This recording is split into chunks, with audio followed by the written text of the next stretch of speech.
Reality Tech, Gen X versus Gen Z. My name is Jenny, And my name is Nicole. and we are doing this show we're two different generations, so we're just giving our take on different topics. Right now, we're doing reality TV, specifically Sister Wives, because we're both obsessed, and there's a new season coming out right now, so we thought this is the perfect time to start this and get our Yeah, different takes and our different opinions. So we're super stoked. yeah, So, like I said, I'm Jenny. We're both from Utah. This is my mom. I'm the daughter, so we're a mother-daughter duo. We're really excited. It's gonna be fun. I have three kids. I have two boys and one girl. I just gave birth to my daughter last month, and she's perfect in she's every way. really All of my cute. kids are perfect in every way, but it's just so fun having a baby.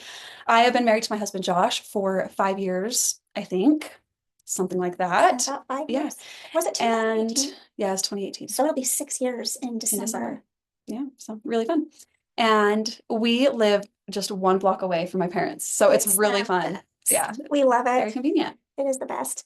So I'm Nicole. I've been married to my husband for it'll be 31 years in December, and we had five children together.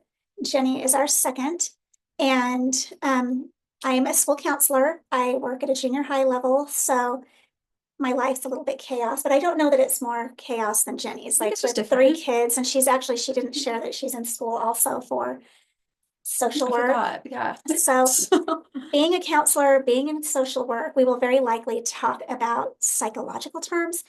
That does not in any way make us qualified to diagnose, we'll although pretend. we'll pretend sometimes that we Yeah. know exactly what we're Just no, talking it's not about. that serious. Yeah. Oh, Yeah. so anyway, but because we're both in the mental health profession, I feel like as we start, I think one of the main things that I want to bring up, and I know this is for you as well, is Garrison. And I was a little disappointed in TLC's lack of, I mean, there was a little Anything? 2 second blip Yeah. of him. Like a black screen with white wording that just said, "We deeply miss Garrison," or whatever. And that's kind of all Yeah. we got. Yeah, Yeah. really sad. And I don't know. I mean, I don't know what I expected. And so maybe it didn't matter what they did. Everyone, I think fans would have been disappointed or found something to criticize. Yeah. And maybe that's what the family wanted. I don't Yeah. know. But I do like you mentioned before how it might have been a good idea to put just even the suicide prevention hotline up there. I don't know. And Just you, anything. And I think too, the other thing that I think would have been good, and again, if the family was against it, then that's okay. I can understand why they just kind of want to, I don't know if move on is the right word, but not make their son's loss like a work thing. But I think as fans and viewers, we would have loved to see like highlights of Garrison throughout his life because we got to watch him grow up and it was really fun. And so it would have been fun to see some highlights just kind of to honor Garrison and the role that he played in the family. So, I mean, the whole thing is just so sad, and I don't know if there's a right or wrong way to handle it. yeah, And I don't know. yeah, I was just disappointed. I was like, oh, just we just get a screen that's like, oh, Garrison died, and it's horrible. I could yeah, be the family's wishes again. I don't know, but yeah, anyway, it would have been good to have more. And again, just more awareness of, hey, if you're feeling these bad feelings and you're wanting to harm yourself or end your life, call this number. You just never know who's gonna watch it and who yeah, needs that, you for know. sure. So, anyway, yeah, that's a sad thing. Yeah. So we're gonna go ahead and dive right in. Go crazy. So the very first thing, and it was kind of a trailer part of the episode where they talked about Cody called Janelle. That's why I call you the Teflon Queen. Okay, He needs Jenny. help. Yeah. Okay, did he ever in one episode call her the Teflon Queen? Well, and it's just so crazy because he says these things like, this is why I call you the Teflon Queen. Like, it's so obvious that he feels this way, and this is just the way that you are. And it's like, I mean, we don't live with Janelle, but we've watched her for however many years we've been watching her for. And when have you said this before? Never. We've never heard you say this before. And she just doesn't act that way. Like, Janelle No, is always so sweet. Like, I just yeah, don't understand where he pulls this stuff out of. It's agreed, crazy, obviously, his agreed. ass, but it's just crazy.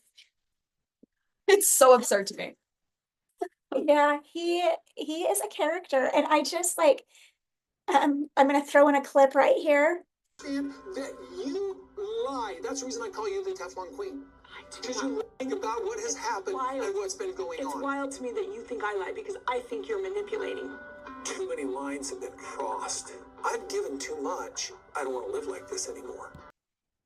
But yeah, he called her a liar, and I don't know. I just like everything out of his mouth, I question right now. Yeah. Because I feel like he doesn't know what's going on in the world. Yeah. And so he just makes up stuff. And I know a lot of different bloggers and YouTubers have said, there he is rewriting history again. And I mean, not to beat a dead horse, but that's exactly what he does. Yeah. He makes up a narrative that matches with what he wants it to be. Right. So, well, we've know. seen that through the past couple seasons, especially, and it's like this first episode already. He is such a victim in everything. He goes, "Oh, my life is hard. Janelle is really hard. Christine's really hard. My kids hate me because of their moms." Like he is just such a victim, and yeah, like he's rewriting the story to make it so he looks good and everyone else looks bad, and his life is just we don't like. He wants us to feel bad for him. We will not feel bad for him. No. And it's funny, can't. this week I had a student come into my office and he's failing a couple of classes, and I'm like, "Hey bud, what is going on?" And he goes, "I'm gonna be honest, I'm just lazy." And I like thinking about this, like he has more emotional maturity than Cody does. He's a 14-year-old kid or whatever. He at least admitted, like, yeah, I'm the problem. I'm very aware of. That's respectable. I can respect that, and I did. I literally laughed out loud. Like, I love this kid with all my heart. Yeah, he sounds like a likable kid. I thought, as we're talking about this, it's like he had more emotional maturity than Cody Brown. Yeah, this old man. This old guy. And I don't know what we maybe expect from Cody. Like, part of me is like, if he were to say, "Yeah, I've been a real idiot," or then there wouldn't be a show. Yeah, and we'd probably be like, "Yeah, that's right. Then why didn't you do anything about it?" I think Cody's kind of in a dinged if you do, dinged if you don't situation. He's dug himself. But he's dug is that what people say? I don't know if that's what people say, but yeah, he has. And I mean, so from season 1, I thought, not that I wanted to like be in polygamy. It was that never crossed my mind. But like season 1, I was like, I can see how this can work. Like they seem like a happy family. I can't hate that, and like the first couple seasons it was like that. It's like, oh, they have all these fun memories and Cody would have his moments, and that's something we might do together and for the channel is go back and watch previous episodes and kind of point out things that now we know more about Cody and the family that we can kind of pick up on things more. But anyway, that's beside the point. Where was I even going with this? I actually don't even know. But throughout the seasons, I think is where I was going with. You start to see the real Cody. He starts to come out of his shell more. And I think it's wearing on him having his wives stand up for themselves. And it's public now. And I think his wives were getting more open and comfortable in front of the camera. So it's more public that his children are making their own decisions and they're leaving their faith, and their wives are questioning him and not wanting to move when Cody wants to move, and not wanting to all live in the same big house when that's what Cody wants. And I think that hit his ego, and it's just he's dug himself in this hole where it's like, you just really suck and you just want everyone to follow you. You want like just the patriarchy to be alive and well, and Cody is the king of the universe. And I'm so glad that most of the wives are done with that. Yeah. Thank goodness. Yeah, thank goodness. Like, I don't know. So I just thought that's why I call you the Teflon. That's where we started. And then boom, we blew up. The other thing that we talked about previously, just when we were kind of looking at what we wanted to talk about, was Robin and how she said, I don't understand. And oh, Robin, it's like, what did the nanny do? Like, what don't you understand? Like, tell me what you don't understand. Help me understand. Like, help me understand what you don't understand. Like, and that's where I blame TLC for not, and I've mentioned this before. Like, if I were TLC, I would say to Cody and Robin, you don't want to answer questions? Okay, we won't pay you. Yeah, it's your job. It's your job to answer these questions. So it's like, if somebody would hold Robin to the fire and say, what don't you understand? Well, I don't understand why they left. Well, what about that don't you understand? You monopolized his time. You monopolized his ear. You are in his ear constantly. Yeah. Like, you expected things from him that not one of his other wives were able to expect from him. Like, I remember Christine saying, he never came to my house and helped kids get off to school. Yeah. Right? Like, that was so sad. Yeah. But I can't leave and go to Isabel's surgery because Robin. So again, what don't you understand, Robin? That is my main thing with that. I Like, think a lot of the time we talk about Cody is if he's a narcissist. Again, we have no qualifications to diagnose him, but we will. He is a narcissist. Yeah, there's a lot of signs that show that he is a narcissist. And it's like, well, maybe Robin has some narcissist traits as well, because she is not, or maybe it's like just a lack of empathy might actually be better, because she is not able to put herself in the other wife's shoes and say, oh, they didn't see Cody for a month during COVID. They did not have help getting their kids off to school. Cody did not do carpool pickup. Cody doesn't go on walks with them every morning. She's not able to like put herself in their shoes and say, I can see why that would be hurtful for my husband to not do that with me. Think back when Christine was in labor with Truly, and he goes home. Hey, you just had a baby. Yeah. Now, let's say you said to your husband, hey, Josh, I forgot something at home that I desperately need. He would never have to leave your side. I would have gone, Dad would have picked it up and brought it, whatever. You would have had to leave your side. There were 3 other wives there. There was no reason for Cody to leave Christine while she was birthing a child. But he did, and he went and he kissed Robin. Yeah. And Robin sees nothing wrong with that. Yeah. She saw nothing wrong with that. They thought it was so cute and funny, and they shut the door. The cameras don't know what we're doing. I'm like, icky. It's like a lack of respect for Christine on Robin's part as well, to still be like, I don't understand. I don't understand. And she's still saying that all of these years later. I don't understand. So, and I don't know, Robin, just use your brain. Just think for 1 second about somebody else. And it might be pretty easy to understand. It might be. It may be, yeah. All right. What else do we want to talk about? Oh my gosh. When Cody said, who am I without my family? Well, Cody, you have done this all to yourself. Who am I without my family? Who is he? That's a great question. You're still an idiot. Yeah, that is who you are. That was a hard one. Like, who am I without my family? A, you chose this. Yeah. And B, you are an idiot. Like, you threw your family. He literally threw them away. Yeah. And again, it's playing into the victim mentality of, oh, my whole family is gone and I am devastated. Well, if you're so devastated about it, you should have done something about it. Yeah. And there are still members of his family. A lot of the children, I'm sure, would be okay with working on a relationship with Cody, but he won't. So who are you without your family? You're just yourself. That's who you are. Like, you have made decisions and you have acted in a way where you have pushed these people away and you've made other children feel unloved and unwanted and not a priority. Can you imagine? No. And so we cannot feel bad for you anymore, like we ever did, but like, don't talk to the camera like, I don't know what I did wrong. What did I do? You did a lot. You did a lot. And there is zero ability to self-reflect in him. Like, if he really did a personal inventory and sat down and took some accountability, I like that whole scene where they ask him about, tell us what's going on with Maddie. I'm not going to talk about Maddie. And that was it. You shouldn't have a job then. Yeah. A, don't have a job. B, what he should have said, and I could have respected that, is, I've really messed up with Maddie. And I need to take some steps to make things right with her before I discuss it on national television. Right. That would have gone a lot farther than, I'm not talking about Maddie. Yeah. And maybe that's what it meant. I don't know. I don't feel like giving him the benefit of the doubt. I'm not in the mood for that. No, me neither. Not in the mood. Neither. So we're not going to. No, we're not. I think like with that, we should take into consideration, maybe Maddie has asked, do not talk about me. And I think that would have been an okay thing to say, with Maddie's permission, is we have talked as a family that we're not going to discuss certain relationships just out of respect. But I don't think that was it. Like the way he said it and his attitude, it was very much defiant. Exactly. While we're talking about Maddie, can we talk about when they went to move Isabel out of Maddie's house and Cody was feeling real bad for himself? I have FOMO and my family really knows that they plan these things to, what did he say? I don't even remember the exact quote. Like everybody is doing all of these fun things to get to me. They know I have FOMO.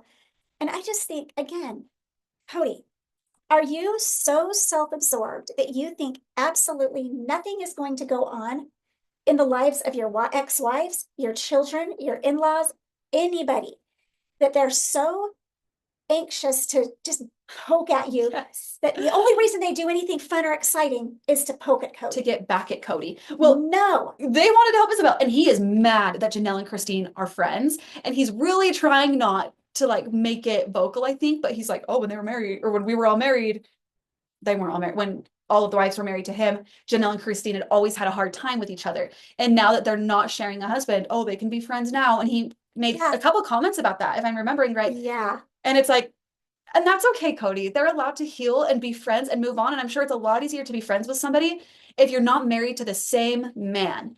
And I mean, they helped raise each other's children. I mean, Christine was the main caregiver for a while because Janelle was working. And so he's mad that they have this relationship outside of him. And it's like, dude, you are the problem. Yeah. You're the problem. They're allowed to be friends. They do business with each other as well. And they're all still friends with each other's kids, it seems like. Yeah. They're friends and they're not just doing things to get back at you. They are just living their life and it's not about you. They have moved on from you. Now, and they should. Do I believe that Christine is going to have a lot of joy over Cody's FOMO? Yeah. Absolutely. I think so. I do. And I love it. I we live it. And it's like, yes. Yeah, be upset. Yeah. You deserve it. You deserve it. Like I absolutely, I think Christine's going to hear that and be like, yes. Like that's maybe not the reason why she did it. We did it. But she's not going to stop to protect his feelings either. She's going to No. say, let's keep hanging out then. This is great for everyone. Absolutely. kind of It's thing. great for everyone. Yeah. So, okay. So we've talked a lot about Cody and Robin, briefly about Christine. Okay, Janelle, one of the things that kind of stuck out with me was how she said, I have peace with this new life. Yeah. I feel like, and I don't know about, do you feel like Janelle she's just always been peaceful. She's steady. Yeah. She's steady. Even if she's in turmoil, she floats and gives herself time to maybe adjust to something that's frustrating before reacting. She's very good. We could all learn something from Janelle. Yeah. Like I'm a reactor. I'm an immediate, like I react quickly. Yeah. And I watch Janelle and I'm like, she doesn't. She never immediately reacts. And there's so many times I wish she did. Like she deserved to stand up for herself a lot more. And I think Janelle, again, we don't know anything, but we know everything. We know everything. True. I think Janelle seems like one of those people to me where these really hard things are going on in her life and she just is able to kind of put it like on the back burner and say, I'm going to just worry about this when it's absolutely necessary. And if I can avoid it, I will. And maybe she's not an avoider. I'm not sure, but it seems like because she is so steady and she only blew up once or twice maybe at Cody after all that she has gone through and dealt with and compromised to try to make things work and try to please him. Yeah. And it almost just feels like she goes, okay, well, maybe things will just be fixed. So I'm not going to say anything. I don't want to start drama. I don't want to start a fight. So I'm just going to go with the flow as much as I can until I literally cannot anymore. And I think we saw that. Yeah. Like we finally saw that. And I wish it would have happened years before. Yeah. And maybe not that blow up, maybe just, hey, no, I'm not okay with Mary getting a bigger budget for the houses. I'm putting my foot down. That's not okay with me, right? Like certain things where it's like, she kind of would say things here and there, but she was mostly like, whatever, I'll compromise. It's okay. Yeah. And it's like, I can do with less. You know, she's just so sweet. She deserves the world, in my opinion. I love her. She really does. Yeah. She really does. I hope she's so happy. I do too. I really do. I hope it doesn't seem that way, you know, like that she's faking it. But I hope what we're seeing is really what she's feeling. I really do. She deserves the world. Yeah, she deserves to feel peace. And I believe her when she says that. And I'm sure there's a little bit of heartbreak, but I think overall it's probably very relieving to be away from that. So I hope so. Which leads me to the next thing. Robin, every night when I go to bed, I see my house out there. Devastating. I see Janelle's house out there. I see Mary's house out there. Yeah. Maybe Mary's house was in that garage that Cody wanted to build for her. She goes, there's my mansion. And there's Mary's garage. Mary can have the shed. And I just pictured it. Oh. Get that out of your head, girlfriend. It's over. It's done. That dream is gone. That dream is gone. And I'm going to bring something up that I don't mean to be rude. And it's going to sound extremely rude. And here's a picture of it. Robin's lips. Now, I don't mean this to be rude because I'm going to be honest. This might be an unpopular opinion. But when the Sister Wives first came out, I felt like Robin was a beautiful woman. For sure. I did too. I thought I can see why Cody's attracted to her. She's a very pretty lady. She was young. She was pretty. I can see why as well. And the older she gets, and it's not like, I mean, we all age and I think we all get more beautiful, but we're all different, right? Like we age differently. But I look at her and I think, and I'm going to preface this with, I have no style. I never have. Like, I think you're lovely. I don't, I think you do. thank you. Yeah, you're Thank super you. cute. You look so cute. Yeah. Thank you.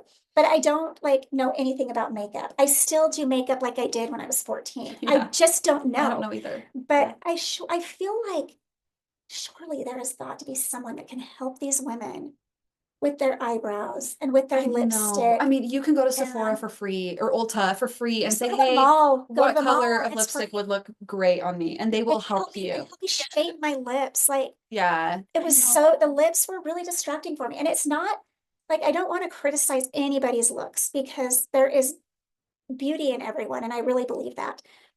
But It's just what she's doing with the way she looks. it's like, Yeah. someone help her. Like the Yeah. cameraman, like, hey, I mean, they're men, maybe there's a Maybe there's camerawoman. women. I don't know. Hopefully, Help her, yeah. help her, help her.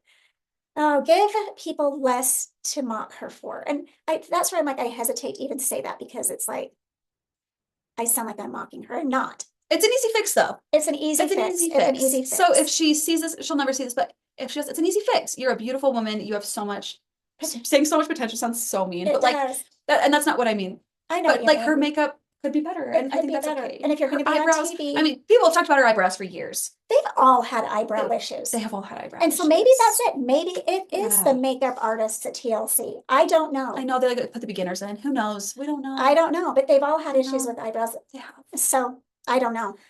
That's okay. We'll move on. We'll go back to also that same scene where Robin defends Cody. Do you remember Give me a that? break. Yeah. And it's like she said, you just, that he said it was just selfish of me, I guess, to want a big home. And her response was, you just wanted your family to be together. And then another time when she was talking about his relationship with the kids, and she goes, yeah, maybe Cody should reach out more, but I think the kids should too. And she is just putting fuel on that fire, like hyping Cody up and being like, you're not the problem. She's feeding into his ego. Like everything, your intentions are pure. You are good. Instead of saying, you know what? You are the father of these children. You should call them, reach out. You should apologize for not being there for them. You should offer a relationship. And if they aren't ready to work on a relationship, respect that and come and then just say, okay, well, when you're ready, just know I love you and I am here. Absolutely. And that's the way that Robin should be speaking to Cody. And I think that doesn't need to be unsupportive. That doesn't need to be rude. That's going to improve Cody's life if he can just take some accountability and say, hey, kids, I screwed up. I was rude. I didn't try. I didn't prioritize you. And I can see how that hurts. The kids will say, yeah, you know what? We hate you and we don't want a part of you. Or thank you so much for the apology. Give me some time. Or hey, let's go grab lunch. Like just anything. Like just stop hyping him up for like being sucky. Yeah. Yeah. that just killed me. You just wanted your family to be together. Where personally, I think all of it, he did not want his family together. What I think he wanted was, I mean, they're going into great detail right now about all the assets and who's getting what and who's getting what part of the land and blah, blah, blah. I think Cody wanted to tie them down. Control. I don't think Cody wanted any one of them to have an asset that they could take with them. Because if you live in one of those 4 parts of that home, you're stuck. You're stuck. You can't sell it and get equity out of that. You can't rent it out. You can't do anything with that. Yeah. So I feel like, I guess it was just selfish of me. Yeah, it was.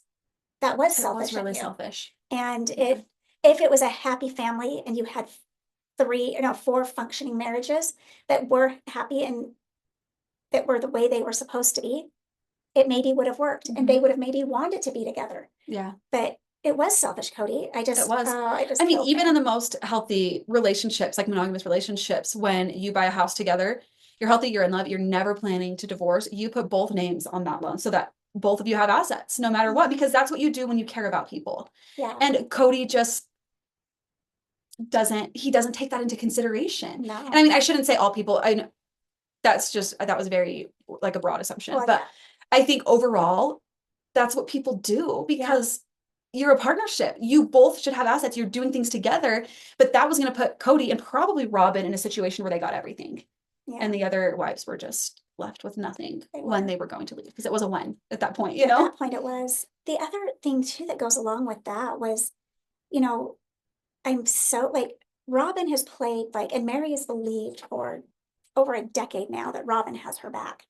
I know. And what's sad about that to me is you look at that scene at Coyote Pass where Mary is trying to understand why she doesn't have as much land as everybody else. You have 4, Janelle has 4, Robin has 4, I have 2. Yeah.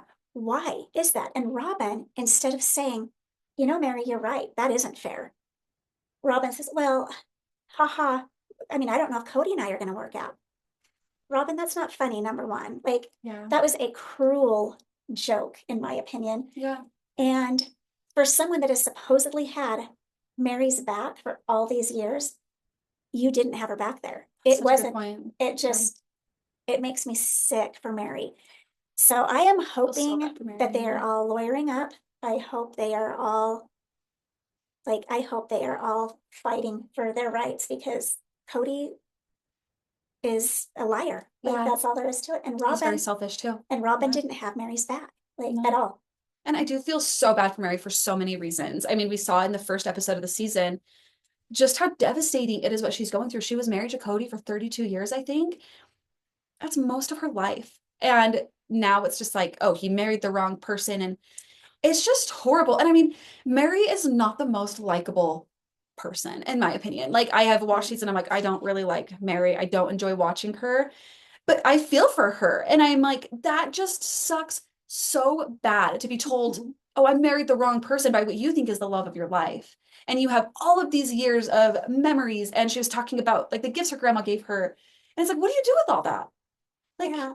I divorce is hard, I think, no matter what, but it's hard for Mary too, because I think she still believes in the faith as well. Yeah. And maybe she doesn't, I'm not sure, but it does kind of feel like she's having to let go of Cody and also her faith and what her idea of her eternity Yeah. looked like. Well, and she is going for that church divorce, Oh, is which she? means that she does She still believe believes? this. She Yeah. does believe in this. So yeah, Oh, so sad. and I agree. I think there have been points where Mary is very likable. Yeah. And there are parts where she's not very likable. And Mary doesn't like being called a victim, but I feel like Mary, we're all products of our culture. And I think Mary is a product of her culture, Yeah. of what she was raised in the faith. She's a believer.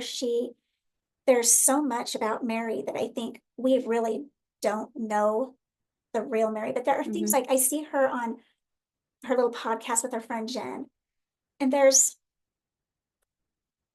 social type things that they're funny. They're like Really? different, very Oh. different. Huh. And so there's just, I think Interesting. she's a product of her, and not a victim necessarily, but maybe a victim of her Maybe. culture. Yeah. And it is, it's just, it's a sad, Yeah. it's a And it's sad all thing. she knows. When she's raised in that, that's what you know. Mhm. And if you are living your whole life from the day you're born till now, this is the right way. This is the way God wants things to be. And then all of a sudden, after you've lived your whole life this one way, saying, I want to still live this way, but I can't because I feel unloved and my husband does not want me. Like, that really sucks so bad. And she deserves better. Yeah, I she think Cody, absolutely like does. Cody probably joined that faith because again, he's a narcissist and he wanted however many wives he wanted. He wanted 4 wives or more, right? Like, we don't, he goes, I'm done at 4. We don't, he would have done, I think, whatever fed his ego, honestly. That's my opinion, but I don't know. I agree. But it's like, because he wanted all of these people to serve him and be obsessed with him. And it's just really sad. It's just sucky that these women had to live through that. Yeah, it really is. And I do believe too that Cody joined that faith and his dad for the same reason, because Cody was serving an LDS mission when his dad converted to the fundamentalist Mormon faith. Yeah. And became a polygamist. So Cody came off of his church mission and was like, oh, lots of wives. And yeah, I think like when Robin talked about every night with Cody, she wanted it to be like a honeymoon experience for him. Cody was getting that at every home. Because Christine in one scene talked about how, Cody would come to my house and we'd eat what he wanted to. We wanted things to be calm. He didn't have to do anything because we wanted him to want to be there. Yeah. And he was getting that everywhere. Yeah. And so. And it's just not attainable. It if isn't you're attainable. just you and a husband, you can't do that. You Yeah. can't always be on and have the house spotless and a perfect dinner every night and the kids behaved and the kids dressed and like it is not possible all day every day for these moms. Or how many kids did Janelle and Christina have? Like 5 or 6? I'm trying to remember, but They both had 6. they both had 6. Like they cannot do that every single day. So he's getting this special treatment because these women want to make it special for him, but he's not seeing the behind the scenes of how they're making this work. He's just going to every house with, this is the way life is, and this is the way that things should be. I should be treated this way. My kids should just be so beyond stoked to see me because they see me every 4 days. And I should have dinner prepared. I should go into a clean house and a wife willing to do whatever, right? Yeah. And that's just not reality. It isn't reality. Yeah. No, it's not. Sorry. So, yeah. yeah, we'll move on from that. It's just all so sad. My other funny thing that I just love and was the sprinkle. Like, Jenny, I know this is a generation. This is where Gen X versus Gen Z comes in because Yeah. I am very like this over the top stuff. I just don't get. Like, and I know it's a thing, like the whole sprinkle. And I don't know if you saw on Facebook, one of our mutual friends, they did a baby reveal, a gender reveal. And someone had made this big, beautiful balloon arch, and everything was color coordinated, and it was so fancy. And it was for a 10-second, this is what the baby is. Yeah. And I just don't know. And we've talked about this too, about she was having twins. Yeah. So I don't know. I just, this I over the top understand, yeah. stuff just kills me. I'm like, just be calm. Well, I think it does happen all the time. Like, I do agree with you. A lot of the time it is over the top, but also we live in a day of social media. Like, it's fun to post these exciting milestones of this is the gender and we have these cute pictures. And I understand it's really fun. I mean, I don't have the energy to do it, honestly, but I can see why people enjoy looking back at those photos and being like, oh, those look so pretty. And I just remember being so happy that day. Yeah. Okay. I understand that point. but also I'm not that way. Like, I understand why, but I'm just lazy. And her baby sprinkle was just, the theme was just funny too. And it shows Christine's it's just level so of funny. rebellion. I love it for her. Like, Yeah. Christine is like the whole gambling thing. That was the weird thing too. It's like, you're at a baby sprinkle And we're going to be playing poker or whatever. Yeah. It's so and that is 100% against their religion. Yeah. like that is, Mhm. that's not a thing for them. It's like, but I guess talking back to your wife or your husband is also not. that is against their religion as well. And leaving your husband is against their religion as well. And Yeah, he did. And so we're proud of her for that. yeah. And weird thing, but I mean, it could have even been for the show. Like, hey, we're gonna record this, and this is a statement. Like, Yeah, we're going big. We gamble now, and we're happy. You just never know. But it was just, I thought the theme was really funny, and I thought, yeah. yeah. And Christine is a flippin' saint with Robin being at the birth of McKelty. She handles things better than I would. Oh, she sure does. I don't have that in me. I'd be like, I will not be. And the last baby McKelty had, I believe that Robin was there through video camera. Was it during COVID? And is that maybe why she wasn't there? I don't remember. Christine was there. And actually, I believe Christine was the one that held the camera and made it all a thing. Oh, but so sweet. If Robin is actually, we'll find out, I'm sure. Yeah. In that room. I mean, it's not about Christine. So, I mean, you and my birth were like, you better not have anyone, right? Like, it was about me, and you were like, this is about you. If you don't want me there, I don't need to be there. And I'm sure that's even how Christine is, like, whatever you feel most comfortable with, whatever is going to make you feel supported, that's what I want for you, because that's what moms do. Yeah. And so we don't want to forget Christine's love for McKelty, and hopefully it's like Christine can be there too. Yeah. But who knows? I mean, not our business, I guess. Oh, Christine and McKelty. So, all right. What else do you want to talk about? Anything else that we want to bring up? Okay. Thank you for letting us do like this fun little ramble. Yeah, it's really fun for us. Please comment. We love to hear your thoughts. If you have anything to comment on what we talked about or ways we can improve, please let us know, and like and subscribe. And yeah, we'd love to get to know people and that just share the same passion. Yeah, it's fun. It's fun. It's like just chit chat. Yeah, we love it. It's fun. It is a lot of fun. So thank you. Okay, have a good night.